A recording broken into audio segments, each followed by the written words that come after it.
Morning, Sister Jasmine.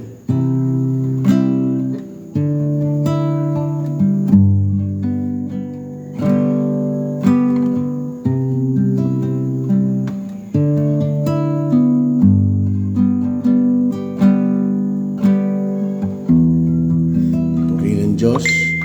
Magandang umaga po sa inyo. Good morning, Brother Dave. Ipakishare nyo po yung ating live broadcast ngayong araw na to para mas maabot pa po yung marami.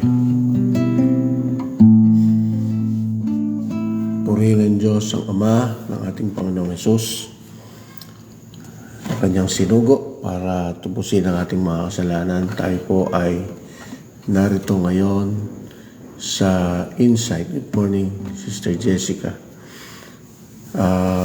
Isang programa ng Doro Faith Church Pandi at naglalayon na matuto ang bawat isa sa atin ng tamang turuan ng Panginoon.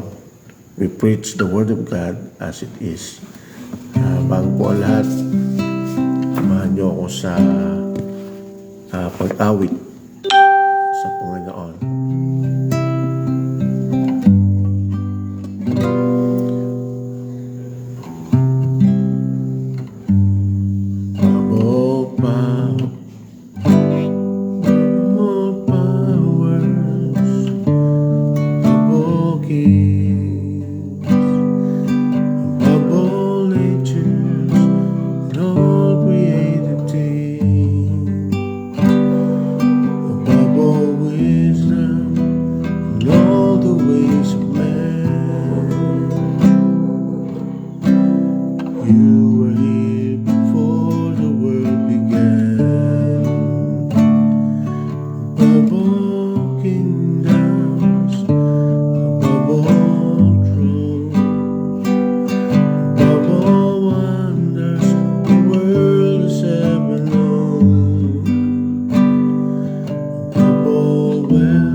Treasures of the earth,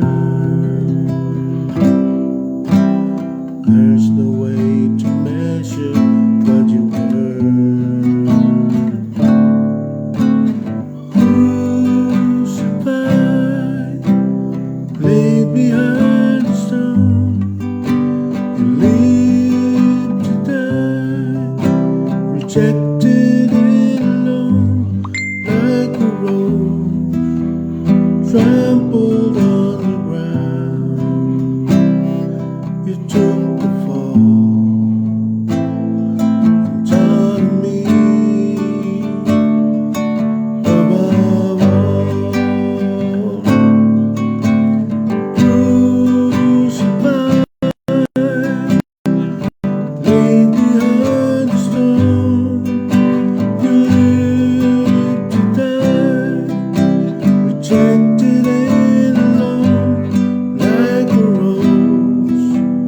trampled on the ground. You took the fall and taught me above all. Like a rose trampled on the ground, you took the fall and taught me.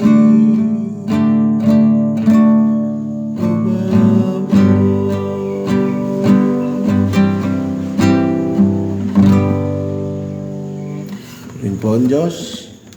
Good morning, Pastor Charlie Robles. Morning po. Dubayin tayong lahat ng Panginoon sa umagang ito. Muli tayo ay mag-aaral ng salita ng Diyos. At matagpuan po yung ating pag-aaralan sa chapter 19 ng John. Verse 1 to 42. Binabasa po natin sadya ang salita ng Diyos para po matuto ang bawat isa na talagang huwag mainip sa pagbabasa ng kanyang salita, kundi ito ay maging debosyon ng bawat isa sa araw-araw. matuto, na mapagtiyagaan, na basahing mabuti ang kanyang mga salita. Kaya samahan niyo po ako, babasahin ko po ang salita ng Diyos. Ganito po ang sinasabi mula sa John chapter 19, 1-42. Pagkatapos ay kinuha ni Pilato si Jesus at siya'y hinagupit. Ang mga kawal ay gumawa ng isang koronang tinik, pinatong sa kanyang ulo at siya'y sinuotan ng isang balabal na kulay ube. Sila'y lumapit sa kanya na nagsasabi, "Mabuhay ang hari ng mga Hudyo," at siya'y kanilang pinagsusuntok. Si Pilato ay muling lumabas at sa kanila sinabi, "Tingnan ninyo, ilalabas ko siya sa inyo upang inyong malaman na wala akong nakitang anumang kasalanan sa kanya." Verse 5, lumabas nga si Jesus na may koronang tinik at balabal na kulay ube. Sinabi ni Pilato sa kanila, "Narito ang tao." Nang siya ay makita ng mga punong pari at ng mga punong kawal, sila'y nagsigawan, "Ipako siya sa krus! Ipako siya sa krus!" Sinabi sa kanila ni Pilato, "Kunin ninyo siya at ipako ninyo siya sa krus, sapagkat ako'y walang nakitang kasalanan sa kanya." Sumagot sa kanya ang mga Hudyo, "Kami mayroong isang kautusan at ayon sa kautusang iyon ay dapat siyang mamatay, sapagkat inaangkin niya na siya ay anak ng Diyos." Nang marinig ni Pilato ang salitang ito ay lalo siyang natakot. Siya'y muling pumasok sa palasyo ng gobernador. At sinabi kay Jesus, "Taga saan ka?" Ngunit hindi siya sinagot ni Jesus. Kaya't sinabi sa kanya ni Pilato, "Ayaw mo makipag-usap sa akin? Hindi mo ba alam na ako'y may kapangyarihang ikaw ay pakawalan at may kapangyarihang ikaw ay ipako sa krus?" Sumagot si Jesus sa kanya, "Hindi ka magkakaroon ng anumang kapangyarihan laban sa akin, malibang ito ay ibinigay sa iyo mula sa itaas. Kaya't ang nagdala sa akin sa iyo ay may mas malaking kasalanan." Mula nooy sinikap ni Pilato na siya'y pakawalan. Ngunit ang mga Hudyo ay nagsisigawang, "Kung pakakawalan mo ang taong ito, ay hindi ka kaibigan ni Cesar." Ang bawat nag-aangkin na siya'y hari ay nagsasalita ng laban kay Cesar. 13. Nang marinig ni Pilato ang mga salitang ito ay inilabas niya si Jesus at siya'y naupo sa hukuman sa dakong tinatawag na plataporma. Sa Hebreo ay Gabata. Noon ay paghahanda ng Pasko at no'y mag-ika-6 na oras. Sinabi niya sa mga Hudyo, "Narito ang inyong hari." Sila'y nagsigawan, ilayo siya, ipako siya sa krus." Sinabi sa kanila ni Pilato, "Ipapako ko ba sa krus ang inyong hari?" Sumagot ang mga punong pari, "Wala kaming hari liban kay Cesar." Verse 16. At binigay ni Pilato si Jesus sa kanila upang maipako sa krus. Kinuha nila si Jesus at siya'y lumabas, napasan niya ang krus patungo sa tinatawag na pook ng bungo, na sa wikang Hebreo ay tinatawag na Golgota. 18. Doon ay kanilang ipinako siya at kasama niya ang dalawa pa, isa sa bawat tagiliran, at sa gitna nila ay si Jesus. Verse 19, sumulat din si Pilato ng isang pamagat at inilagay sa itaas ng krus. At ang nakasulat ay Jesus na taga Nazaret, ang hari ng mga Hudyo. Marami sa mga Hudyo ang nakabasa ng pamagat na ito, sapagkat ang dakong pinagpakuan kay Jesus ay malapit sa lungsod.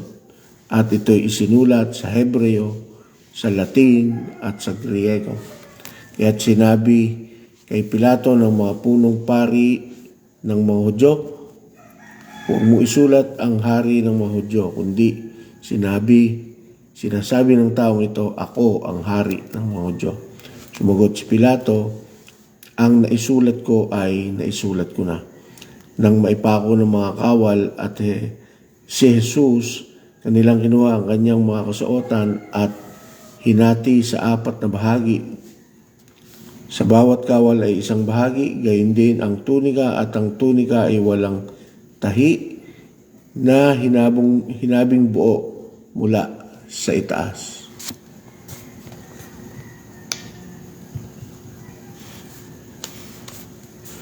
Kaya sinabi nila sa isa't isa, huwag natin itong punitin, kundi tayo'y magpasalamat, magpalabunutan kung kanino mapupunta ito. Ito ay upang matupad ang kasulatan na sinasabi, pinaghatian nila ang aking mga kasuotan at ang aking balabal ay kanilang pinagpalabunutan. Ang mga bagay na ito ay ginawa ng mga kawal. Samantalang nakatayo sa tabi ng krus si Jesus, ang kanyang ina at ang kanyang kapatid ng kanyang ina, si Maria na asawa ni Cleopas at si Maria Magdalena, nang makita ni Jesus ang kanyang ina at ang alagad ng kanyang minamahal na nakatayong katabi niya, ay sinabi niya sa kanyang ina, babae, narito ang iyong anak. Pagkatapos ay sinabi niya sa alagad, narito ang iyong ina. At mula noon ay dinala siya ng alagad sa kanyang sariling tahanan. Pagkatapos nito, sapagkat alam ni Jesus na ang lahat ng mga bagay ay naganap na, ay sinabi niya upang matupad ang sulatan na uuhaw ako. Mayroon doong isang sisidlang puno ng maasim na alak, kaya't naglagay sila ng isang esponghang basa ng suka sa isang sanga ng isopo, kanilang inilagay sa kanyang bibig. Nang matanggap ni Jesus ang suka, ay sinabi niya, natupad na, at itinungo ang kanyang ulo at siya ay namatay. Sapagkat nooy araw ng paghahanda upang maiwasan na ang mga katawan ay manatili sa krus, sa araw ng Sabat, sapagkat dakila ang araw ng Sabat na iyon. Hiniling ng mga Hudyo kay Pilato na baliin ang kanilang mga binti at sila'y alisin doon. Kaya't dumating ang mga kawal at binali ang binti ng una at ng isa pa na ipinako sa krus na kasama niya. Ngunit nang dumating sila kay Jesus at makitang patay na, ay hindi na nila binali ang kanyang mga binti. Subalit tunusok ng sibat ng isa sa kawal ang kanyang tagiliran at biglang lumabas ang dugo at tubig. Siya na nakakita nito ay nagpatotoo at ang kanyang patotoo ay tunay at nalaman niya na siya ay nagsasabi ng totoo upang kayo rin ay maniwala. Sapagkat ang mga bagay na ito ay nangyari upang matupad ang sulatan, kahit isa mang buto niya ay hindi mababali. At sinabi rin ng isa pang kasulatan, titingin sila sa kanilang tinusok ng sibat. Pagkatapos ng mga bagay na ito, si Jose na taga Arimatea, na isang lihim na alagad ni Jesus, dahil sa takot sa mga Hudyo, ay nakiusap kay Pilato. Good morning, Sister Martes Baltasar de la Cruz. Namako niya ang bangkay ni Jesus at siya ay pinahintulutan ni Pilato, kaya't siya ay pumunta roon at kinuha ang kanyang bangkay. Dumating din si Nicodemo na noong una ay lumapit sa kanya noong gabi na may dalang pinaghalong mira at mga alo, halos 100 libra ang timbang. Kinuha nila ang bangkay ni Jesus at binalot nila ng mga telang lino na may mga pabango ayon sa kaugalian ng mga Hudyo sa paglilibing. Sa lugar na pinagpakuan sa kanya ay may isang halamanan at sa halaman ay may isang bagong libingan na kailanman hindi pa nalalagyan ng sinuman. Kaya't dahil sa paghahanda ng mga Hudyo, sapagkat malapit ang libingan sa kanilang ay kanilang inilagay doon si Jesus, purihin po ang Diyos sa kanyang mga salita. Okay. Sa chapter 19, makikita natin mga kapatid na talaga namang hinatulan na si Jesus Christ at ipinako na sa krus. Makikita natin dito yung paghatol, yung pagpako, yung pagpapahirap sa Kanya, yung paglilibing sa Kanya. Okay. Gusto nating maunawaan na napakahalaga talaga ang ginawa ng Panginoong Hesus para sa atin. Kaya yung inawit ko po kanina, yung above all, gusto pong ipahiwatig na talagang wala pong ibang inisip ang Ama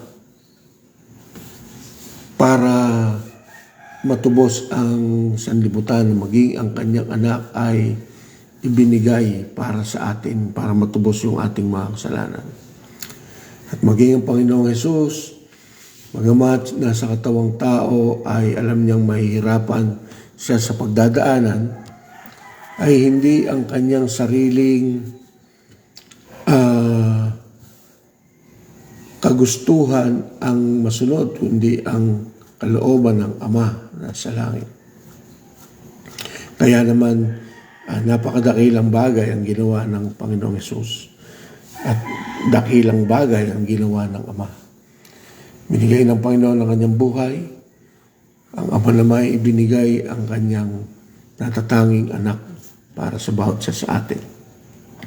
Nung hinahatulan si Jesus Christ, hindi maalaman ni Pilato ang kanyang gagawin patungkol sa bagay na ito dahil hindi niya naman makitaan ng kasalanan ang Panginoong Hesus. Kaya nagdadalawang isip siya, pero napilitan din siya na ibigay na si Jesus Christ sa mga Hudyo dahil doon sa banta ng mga tao na sinasabing kung ikaw ay hindi kay Cesar, ikaw ay laban kay Cesar. Kumbaga, dinadaya siya ng mga Hudyo. Dinadaya siya ng mga Hudyo dahil gusto na talaga ng mga Hudyo na ipapatay si Jesus Christ. Bagamat ayaw na ni Cesar, nadala siya ng isang bagay na nagtuturo sa atin mga kapatid na ganito. Talagang ang tao ay sadyang mas inuunawa ang kanyang sariling kalagayan kaysa sa tunay na katwiran. Po, alam naman natin na kahit saan lugar sa mundo ay may batas at may katwiran na sinusunod. Pag sinabing makatwirang bagay, ito yung naayon sa una, sa batas ng Diyos. Pangalawa ay ayon sa iniuutos ng pamahalaan. Pero sa pagkakataong ito, nahulog si Pilato sa isang pagdidesisyon na hindi niya gusto, na nagpapakita na mas inintindi lamang niya ang kanyang pwesto. Poncio Pilato po ay isa sa gobernador ng Judea noong araw. Isa lamang siya sa 5 na gobernador ng Judea. At ito'y nasasakop ni Tiberius Cesar na siyang emperador ng Roma. Mas mataas si Cesar, na ang ibig sabihin, pwede siyang alisin sa pwesto kapag napagawan siya ng di mabuting bagay at hindi yun kayang gawin ni Cesar. Kaya kapalit ng katarungan, ng tamang katarungan, nagawa ni Cesar na baliin ang katwiran, masundin ang hindi tama kaysa sa makatwirang mga bagay. Mga kapatid, pagpapatunay ito, na mas higit talaga na makapangyarihan ng Diyos na yung niloloob niya na isang bagay na mangyari ay walang makakapigil. Wala pong makakapigil. Hindi dahil siya ay isang Diyos na diktador o ano pa mang bagay yung pwede nating sabihin na negatibo, kagaya ng mga nangyayari ngayon na pinapapangit ang imahe ng Diyos. Tandaan lang po natin si Diyos, wala pong pwedeng magtanong sa Kanya kung ano ang Kanyang dapat gawin. Niloloob niya ang mga bagay kung ano ang Kanyang nais loobin. At ito'y para sa kapakanan ng tao. Bagamat mayroong mga bagay na hindi maganda, no? Na napakitang pagtalikod ng isang tao sa kanyang pagkapinuno ay naisakripisyo ang Panginoong Hesus. Pero bagamat ganoon ang nangyari, ito ay nagpapatunay na masigit na gustong iligtas ng Diyos ang lahat ng tao. Dahil ang Diyos, alam niya na maaaring magsisi ang sino man kung sila man ay makagawa ng kasalanan. Po. At karaan noon ay makikita natin dito yung mga hula nung una na natupad. Marami dito ang hulang natupad, kagaya nung pinagpalabunutan, yung kanyang damit, siya'y sinuntok, siya'y kinoronahan ng tinig, no? Pinaghati-hatian yung kanyang kasuotan, binali ang paa ng dalawang magnanakaw sa kanyang tabi, na siya ay hindi nabali ang binti, nakasulat na walang buto na mababali sa kanyang mga hula na natupad. Napakadami. Siya'y nauhaw,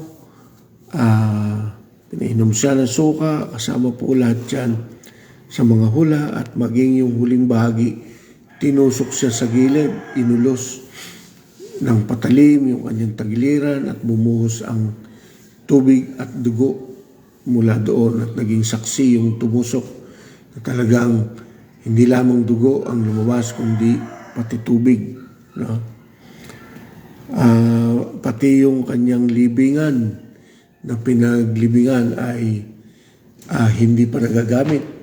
Talagang inilaan para sa isang hula na siya ang panganay sa lahat, na talagang ipinagkakaloob ng Ama sa kanya ang lahat ng karapatan. Maging yung pamagat sa kanyang ulunan ay sadyang niloob ni Lord na huwag nang mabago. Nakalagay doon ay Jesus, Hari ng mga Hudyo. Ang nagsulat ay ibang third party na nagsasabing siya'y Diyos, Hari ng mga Hudyo. Bagamat gustong baguhin ng mga Israelita na ang nagkiklaim lamang ay siya, ay hindi niloob ni Pilato na baguhin pa yung naisulat na nagpapakita na talagang siya'y hari ng mga Hudyo, no? Talagang pati yung sulat na yun ay hindi na nabago. Nakakatuwa at napakaraming hula dito na natupad, no? Kung ano pa man yung mga bagay na patungkol sa Panginoong Hesus ay nakita sa passage na ito, na talagang dapat lamang ay ang Panginoong Hesus ang paglaanan natin ng panahon sa pananampalataya. Yung pagtusok sa kanya sa tagiliran, makikita natin na dugo at tubig, simbolo ng kanyang paglilinis, at yung tubig na simbolo ng kanyang mga salita na siya ring naglilinis sa bawat isa sa atin. Na si Jesus Christ mismo ang salita ng Diyos. Kung titingnan natin yung mga bagay na yon, ay patunay lamang mga kapatid na hindi hinahayaan ng Panginoon na mawalang saysay, maulan ng ibig sabihin yung mga nangyayari. Imagine, ang claim ni Lord, ako ang tubig ng buhay. Isang claim din niya na siya ay ang salita. John 1:1, in the beginning was the Word, and the Word was with God, and the Word was God. Verse 14 in John chapter 1, and the Word became flesh and dwelt among us. Sabi niya noon. Talagang pinakikita ni Lord yung tubig, yung sinabi ni Jesus Christ para sa isang tao, kaya Nicodemo, at para sa lahat. Sabi niya, you must be born again. Sabi niya kay Nicodemo. Nulit pa niya sa John 3:7 at ang sabi, all must be born again. Good morning, Jade. At pinaliwanag ng Panginoon sa ano yung ibig sabihin nun. You must be born again in water and in spirit. Kung saan talaga yung simbolo ng tubig na yun ay walang iba kundi ang Panginoong Hesus. At wala ding iba kung hindi ang salita ng Diyos. Maraming nagsasabi na yung tubig na yun ay bautismo. Hindi po yun ang kalaliman ng katotohanan. Bagamat ginagamit ang bautismo sa paghuhugas ng ating mga kasalanan, pero ang tinutukoy ng Panginoong Hesus patungkol sa pagiging born again, sa pagiging ipinanganak na muli, ay ang kanyang mga salita at ang spirito na pagpapanumbalik sa ating relasyon sa Ama.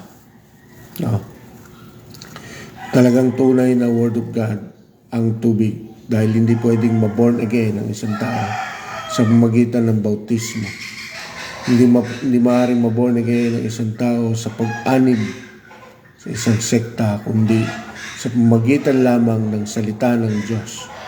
Ang isang tao na kahit siya'y mabautismohan, ngunit wala ang salita ng Diyos at hindi ipinamuhay, hindi pa rin iiral ang pagiging born again ng isang tao.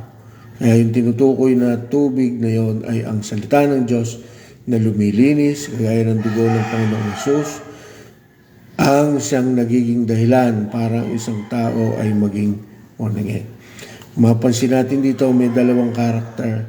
Si Jose na taga Arimatea ay, ang sabi siya lihim na alagad.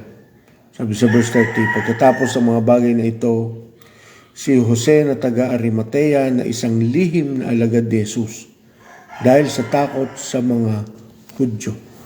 Okay, ganun din ang kagaya ngayon. Talagang until now, marami pa rin tao na lubos na naniniwala naman sa Panginoong Hesus, pero walang lakas ng loob na gawin dahil sa takot, sa takot na baka sila ay mapahiya sa madla. Hindi na po panahon ngayon yun. Kung paano ang Panginoong Hesus ay ipinakita sa madla yung kanyang kahihiyan na siya ipako, hinubaran, dinuraan, sinuntok. Lahat ay ginawa. Pinutungan ng koronang tinik. Tinanggap niya.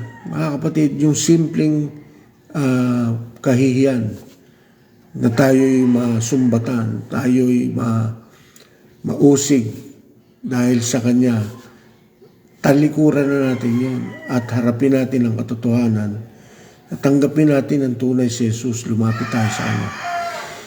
Iniisip ng mga tao kapag sumama sa church, sila'y mapapahiya. Ito yung lugar na kung saan kasi huhubugin ka ng Diyos, na kailangan mong marinig lagi tuwi-tuwi na ang kanyang mga salita. Maraming taong nagsasabi, tanggap nila at ating mga itinuturo, tanggap nila ang salita ng Panginoon. Pero hindi maihakbang ang paa patungo sa kanyang mga templo para pag-aralan at makiisa para sa pagsamba. Okay? Dumarating pa nga na maging sa loob ng simbahan, sa loob ng mga bahay sambahan ngayon, na kahit sumasamba na ang lahat, meron pa rin naiiwan at nahihiyang itaas yung kanilang mga kamay. Iyuko yung kanilang mga ulo, ipikit yung kanilang mga mata. Nag-aalinlangan sa kanilang gagawin. Ayaw mapahiya sa kanilang mga sarili. Mga kapatid, hindi na yan ang panahon para matakot tayo. Hindi, ilabas natin yung ating tunay na pananampalataya at pakita sa madla. Sa pangkarakter na mababasa natin dito ay si Nicodemo na lumantad na. Nung una, si Nicodemo ay palihim na lumapit sa Panginoon sa John chapter 3. Makikita natin doon yung paglapit ni Nicodemo, isa siyang mataas na leader ng mga Hudyo, siya'y Pariseo. No? Nahiya siyang lumapit, kaya pumunta siya ng gabi at nagtanong sa Panginoong Hesus. Pero dumating ang tagpo nung namatay ang Panginoong Hesus na patunayan ang katotohanan ng hula patungkol kay Hesus na siya ang tagapagligtas. Lumantad na rin si Nicodemo at siya'y nagdala ng pabango. 100 libra ang timbang pa ng pabangong dinala niya. No? Verse 39, dumating din si Nicodemo na noong una ay lumapit sa kanya noong gabi na may dalang pinaghalong mira at mga alo, halos 100 libra ang timbang. Okay? Indication, umalis na si Nicodemo sa kanyang pagkabihag noon sa relihiyon at inilagay ang pananampalataya sa Panginoon. Ganyan din po tayo. Huwag nating sabihin, dito ko nagising, ito yung nakagisnan kong relihiyon. Malis po tayo doon. Hindi na magliligtas sa atin. Ang lalapitan natin at tanging pag-aalaya ng ating buhay ay ang Panginoong Hesus na walang ibang ginawa kundi inialay ang buhay. Higit sa lahat, above all, ang inisip niya ay walang iba kundi tayo na mga anak ng Panginoon. Kaya naman wala tayo ibang tamang gawin, mga kapatid, kung hindi suklian yung ginawa ng Panginoong Hesus. Hindi kagaya ng iba na nagpapahirap sa sarili ang pagsusukli, kundi ang gusto lamang ng Panginoon ay masunod natin ang kanyang kalooban. Kaya nga nabanggit ng Panginoon sa Matthew 7:21, hindi lahat ng tumatawag sa akin Panginoon ay papasok sa langit, kundi yung lamang tumutupad sa kalooban ng aking Ama na nasa langit. Ibig sabihin, hindi po pwedeng makagawa ang tao ng kanyang paraan ng kaligtasan kahit siya'y tumatawag sa Panginoon kung hindi ang paraan ng Panginoong Hesus ang kanyang gagawin. Ito'y hindi magkakaroon ng tamang paraan. Hindi po. Ang paraan lamang ng Panginoong Hesus. Pinakita na niya ang lahat bilang Diyos. At sabi ng mga Hudyo, bago makalimutan, nandito makikita natin yung claim na talagang si Jesus Christ ay Diyos. No? Basahin natin. Verse 7. Bagot sa kanya ang mga Hudyo, kami mayroong isang kautusan. At ayon sa kautusang iyon ay dapat siyang mamatay, sapagkat inaangkin niya na siya ay anak ng Diyos. Imagine, bakit lumilitaw na yung passage na yun ay talagang pagpapatunay na Diyos si Jesus Christ. Kasi mismong mga Hudyo nagpapatunay na inaangkin ni Jesus Christ na siya ay Diyos. Tapos ngayong mga panahon na to, hindi matanggap ng mga tao na siya ay Diyos. Dito sa passage na to, yung mismong mga Israelita, nakita nila na nag-aangkin si Jesus Christ na siya ay Diyos. Kaya nga nila gustong ipapako at ipapatay si Jesus Christ dahil sa lahat ng ginawa ni Jesus Christ, nagpakita yon na nag-aangkin siyang Diyos. At yun yung sinasabi ng mga Hudyo, inaangkin niyang Diyos siya. Malinaw na mayroong mga katibayan na si Jesus Christ mismo ay nagkiklaim na siya Diyos. No? Hindi lang siguro natala ng diretsuhan sa salita ng Diyos kasi hanap yung mga tao. Hanapan nyo nga kami ng concrete evidence na nagsasabing mismong si Jesus ang nagsasabing siya ang Diyos. Kagaya ng mga ibang relihiyon, sinasabi, may claim ba na sinabi ni Jesus na si Diyos? Ito, hindi man si Jesus ang nagsabi, pero yung mismong mga Israelita o yung mga Pariseo, yun ang dahilan nila kung bakit gusto nilang ipapako sa krus dahil mismong sila, alam nila na si Jesus Christ nagkiklaim na siya ay Diyos. Isang napakalinaw na bagay mga kapatid. Huwag na natin tutulan ang katotohanan dahil malalagay lang tayo sa alanganin. Malalagay lang tayo sa isang bagay na hindi makakabuti para sa ating kaluluwa. Ang kaluluwa ay may pupuntahang lugar. Kung ito'y hindi tatalima sa Panginoong Hesus, ito'y maparurusahan. Ang mga hindi mananampalataya sa Panginoong Hesus, parurusahan. Tayo na mga nananampalataya sa Panginoong Hesus, tayo'y pararangalan at makakapiling natin ang Ama sa tamang panahon. Purihin po ang Diyos mga kapatid, nawa po kayo ay natuto, maraming naunawaan sa kanyang mga salita. Muli, mamaya po mga kapatid tayo may prayer meeting. Iyayain po natin lagi yung mga dapat nating iyayain.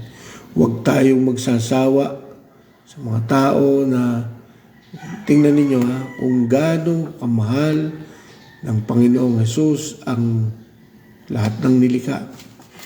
Hindi siya pumayag na hindi maialay ang kanyang buhay. Lahat ng paraan kahit ang kalooban ng tao ay hindi nasunod para masunod ang kalooban ng Ama. No? Pinipilit ng tao na mabago ang sistema ng buhay. Pero sadyang ang Panginoon, hindi niya hinahayaan na yun ang mabago dahil yun ang kanyang plano. Ang gusto niya ay mailigtas ang bawat isa sa atin. Kaya liyain natin yung mga mahal natin sa buhay, mga hindi pa nakakakilala. Gamitin natin lahat ng programa ng church para ito yung maging daan para makarating sa kanila ang salita ng Diyos. Mamaya po, alas 7 ng gabi, tayo po sama-sama sa panalanginan. Iyain po natin, mga tatay, iyain po natin sila na makahakbang sila.